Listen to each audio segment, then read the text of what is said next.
Bom dia, a paz do Senhor. Eu sou Ana Paula, tá? Eu tenho um canal lá no Facebook sobre devocionais e aqui no YouTube nós estamos trabalhando leitura de livros cristãos. Então, esse mês de fevereiro nós estamos lendo O Propósito do Homem, do A.W. Tozer. Se você conhece algum idoso que goste de escutar, alguma pessoa que esteja acamada, passa para ele, compartilha para ele escutar e ser abençoado com essa leitura, tá? O livro é maravilhoso. Para quem não me conhece, né? Então, eu não sou youtuber, o vídeo é bem artesanal. Pra vocês terem uma ideia, eu estou tendo que apoiar o celular em livros para poder ficar em pezinho, porque eu estou sem tripé, o meu quebrou. E o objetivo realmente é evangelizar, tá? Jesus está voltando e nós temos que estar preparados para a sua volta. O capítulo de hoje, ele fala sobre descobrindo a natureza do coração do homem. Vamos lá? Para o aluno dedicado, o conteúdo da Bíblia é algo maravilhoso.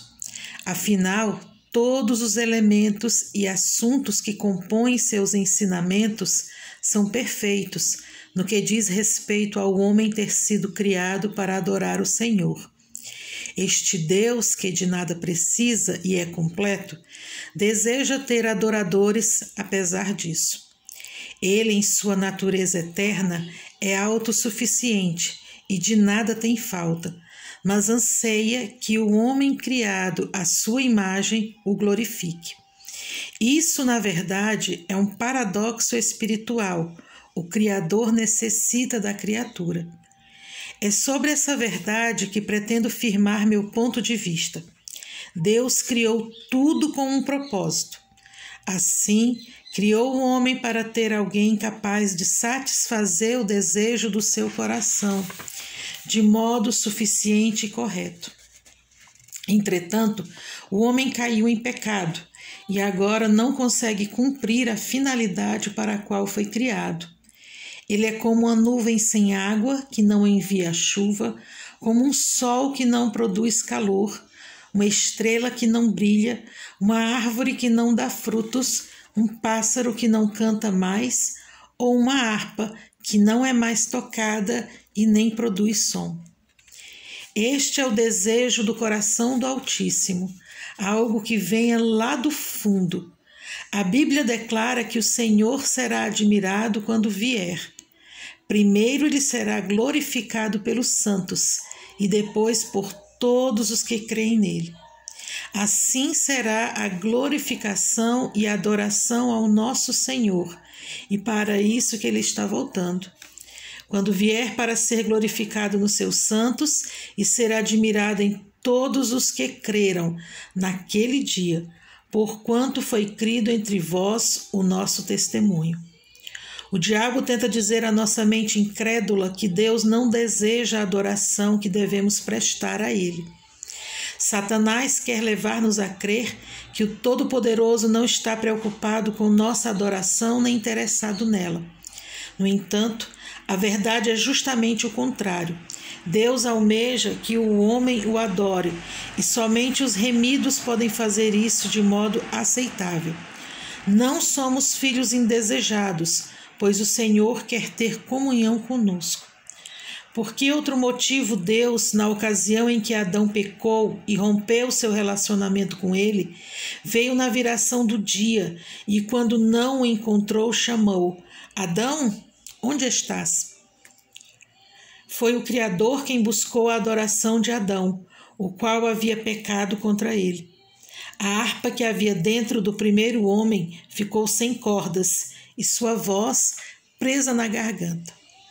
Deus nos mandou adorá-lo, e quando lemos o Salmo 45, versículo 11, que diz assim: Então o rei cobiçará a tua formosura, pois ele é o teu Senhor, inclina-te perante ele. Vemos que o Senhor pôs algo em nós para dar prazer somente a ele. Essa formosura pertence ao Criador. No entanto, é justamente o contrário que tem sido pregado na maioria dos púlpitos das igrejas. Não apenas o Pai Celestial deseja que o homem o adore, mas também o homem, mesmo em seu estado decaído, tem algo dentro de si que o impulsiona a fazer isso, embora ele não consiga. Geralmente, ouvimos que o homem não quer adorar o Altíssimo, mas não há uma tribo sequer no mundo que não pratique algum tipo de religião ou uma forma de adoração. O apóstolo Paulo disse, em outras palavras, que o mundo inteiro levanta as mãos para o céu na esperança de sentir a presença de Deus. Portanto, o homem deseja adorar seu Criador. Quando um homem cai de joelhos e estende as mãos para o céu, ele está fazendo a coisa mais natural do mundo. Algo dentro dele o impele a buscar alguma coisa ou alguém além dele, a fim de cultuar e adorar. Em seu estado tão redimido, o ser humano se perdeu e não consegue definir o objeto da sua adoração. Por isso, sua busca o leva para longe de Deus. Quando ele não encontra o Senhor, pode ter tudo, mas sempre haverá um vazio em seu coração. Além do Altíssimo, nada satisfará um coração criado unicamente para desfrutar da sua presença. Podemos também considerar nossa fé por outro ângulo, ou seja, não cremos que somos tão amados pelo Altíssimo como ele diz que somos. Não cremos que somos valiosos para Deus ou que ele nos deseja tanto como afirma. O inimigo da nossa alma nos vendeu sua mentira não somente para nos derrotar, mas também para nos impedir de desfrutar uma comunhão de amor na presença do Criador. O diabo não dá a mínima para nós, e por odiar tanto o Senhor, faz tudo o que está ao seu alcance para impedir que o Pai receba de nós aquilo que por direito lhe pertence. Se todos de repente fossem batizados com a fé repleta da alegria que o Senhor anseia e desejassem adorá-lo, exaltá-lo e glorificá-lo, isso faria de nós, da noite para o dia, o povo mais feliz do mundo. Assim, finalmente, descobriríamos nosso propósito, que o Pai se deleita em nós e anseia ter comunhão conosco. Se o homem não tivesse caído, a adoração seria algo mais natural para ele, pois Deus o criou especificamente para isso. O Todo-Poderoso criou o homem como seu instrumento musical particular, para entoar lindos louvores a ele. No entanto, quando o homem se rebelou e perdeu o seu propósito, e o pecado entrou em sua vida, o qual se tornou algo natural para ele. A nossa natureza é decaída, mas esse não era o plano original do Criador para nós. Se todo mundo sofresse de câncer, por exemplo, poderíamos dizer que isso seria algo natural e iríamos aceitá-lo de bom grado. Entretanto, isso não é natural. Pois quando Deus criou o corpo humano, não planejou que as células malignas se unissem para gerar um câncer e matar o homem. O Altíssimo criou a alma humana conforme sua imagem, para que ela pudesse agir segundo a natureza divina. Jamais foi desejo de Deus que o vírus do pecado infectasse aquele lugar sagrado que há dentro do homem. O pecado, portanto, não é algo natural, mas um elemento estranho que avilta o coração e a vida do homem, fazendo com que o Senhor não olhe mais para ele. Por causa da condição do homem, o pecado se tornou algo comum e a adoração incomum, e poucos de fato fazem isso. Por essa razão, é importante entender que ninguém pode criar o próprio padrão de adoração ou adorar o Altíssimo do jeito que quiser. O prazer aqui é somente dele. Aquele que nos criou para adorá-lo também determinou como devemos fazê-lo. Não podemos glorificar o Senhor do nosso jeito, mas de modo que agrade a ele. O Todo-Poderoso não aceita qualquer tipo de adoração, somente aquela que é pura e flui de um coração cheio do Espírito Santo, pois essa sim é compatível com sua natureza santa. O engano tem destruído a vida de inúmeras pessoas ao longo dos séculos.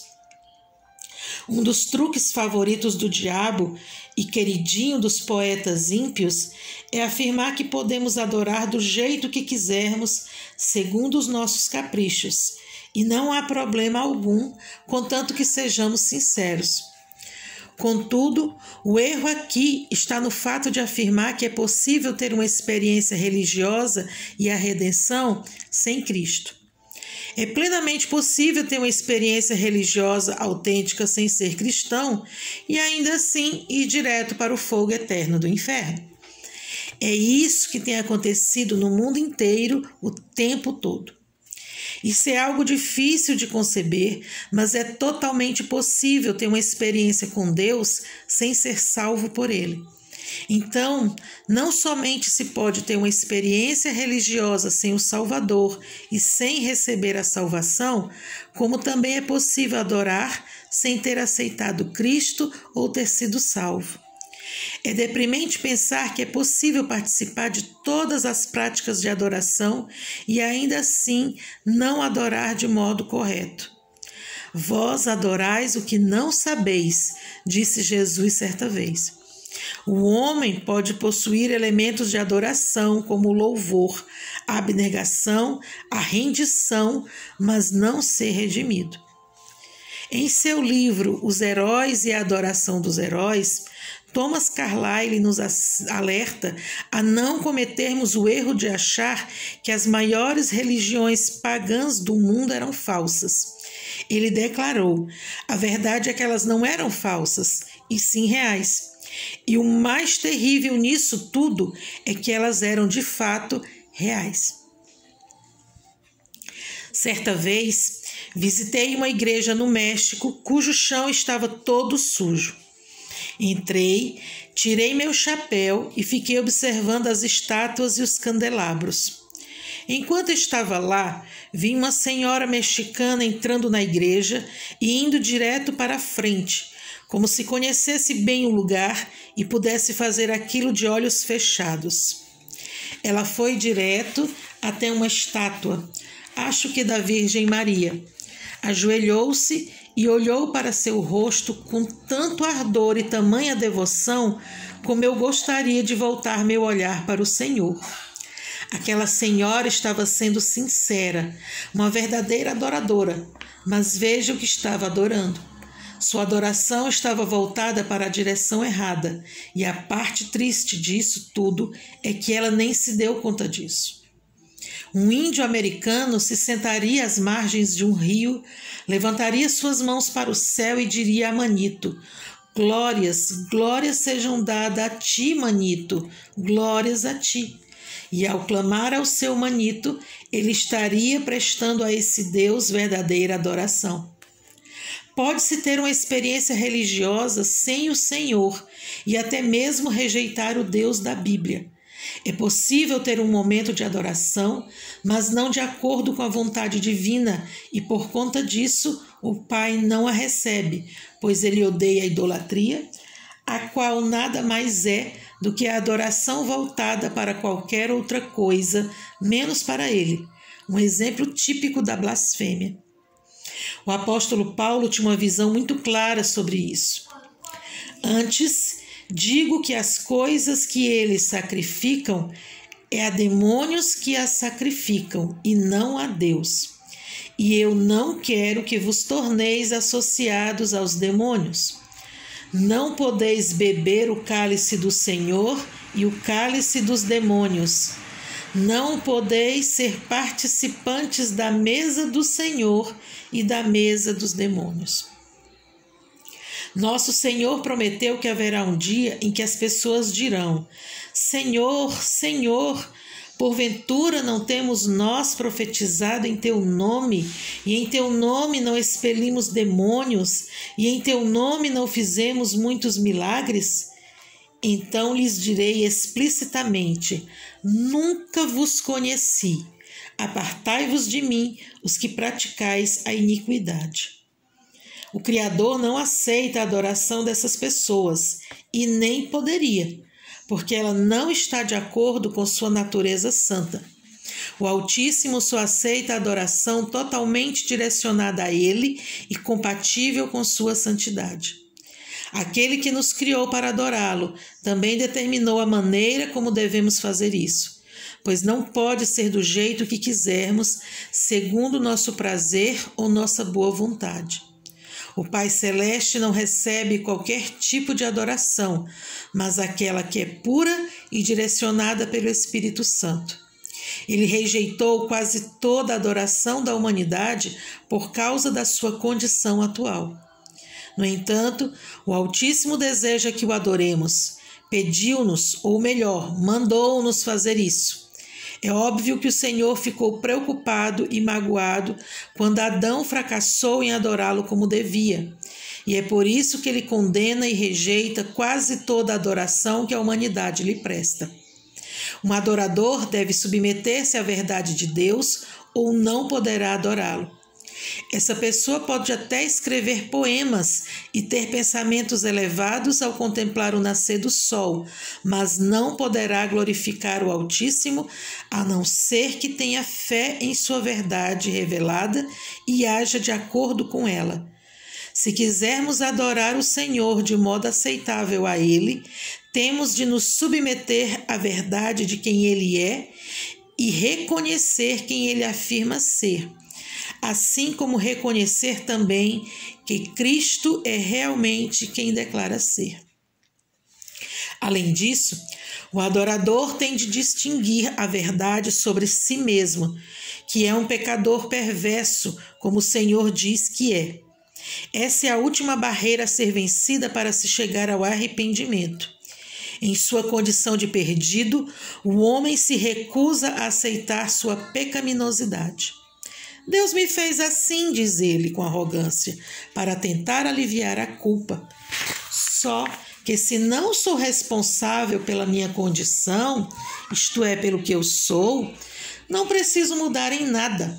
Assim, o Senhor tem de me aceitar do jeito que eu sou. Então o homem o que ele tem a fazer, né?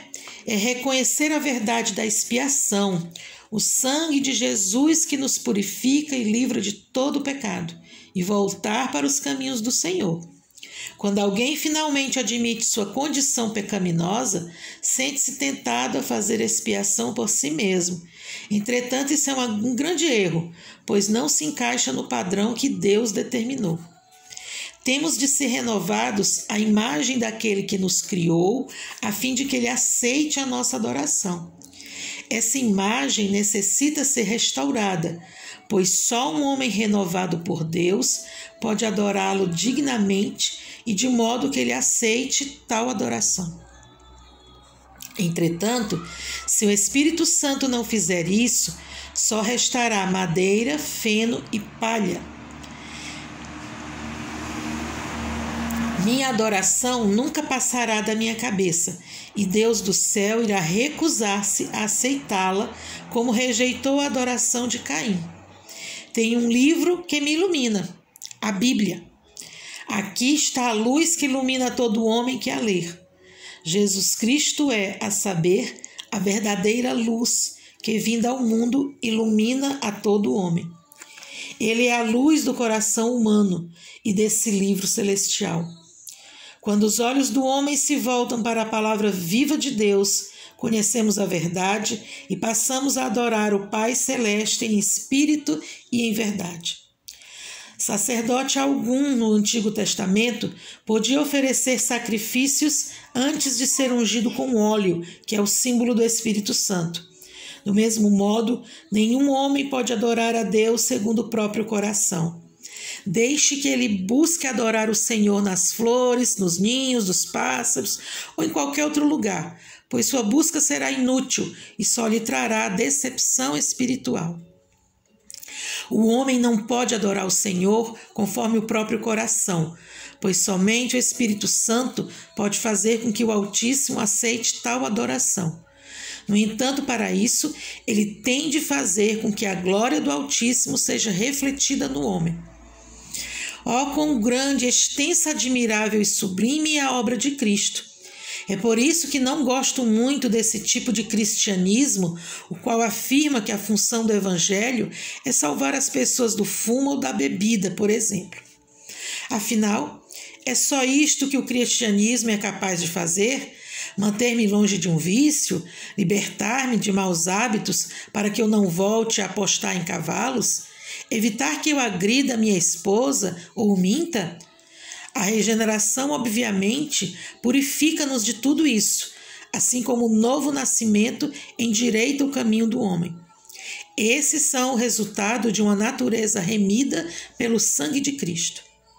O objetivo primordial de Deus na redenção é restaurar em nós a importância divina da adoração, a fim de que possamos ouvi-lo dizer novamente: então o rei cobiçará a tua formosura, pois ele é o teu Senhor.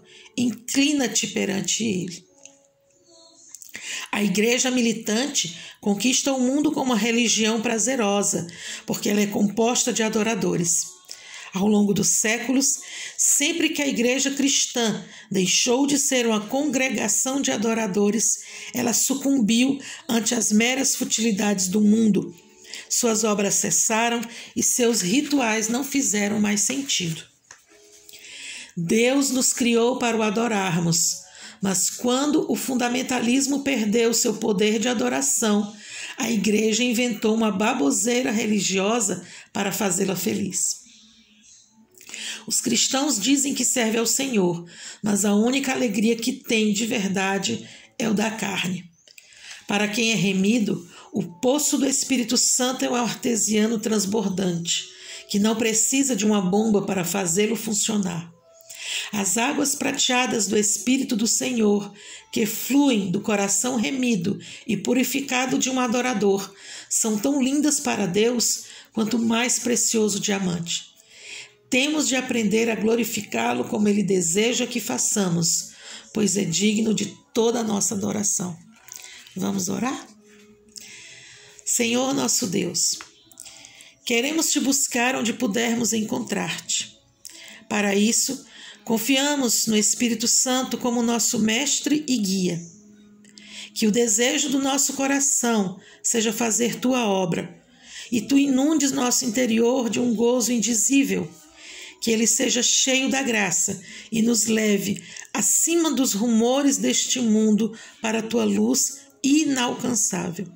Em nome de Jesus eu oro. Amém. Então, você gostou? Você entendeu, como eu, que quando a gente for adorar a Deus, antes de tudo, a gente tem que se apresentar a Deus, pedir perdão pelos nossos pecados daquele dia e pedir ao Espírito Santo que ele nos ajude em oração, porque o Espírito Santo é que vai fazer com que a nossa adoração seja levada a Deus, seja aceita por Deus. Então, a partir de hoje, vamos mudar o nosso jeito de orar. Para você que antes não pedia ao Espírito Santo essa ajuda, vamos pedir a partir de hoje. E aí, você gostou da leitura? Compartilhe, abençoe outra vida com essa leitura. Que Deus possa abençoar você nesse dia, em nome de Jesus.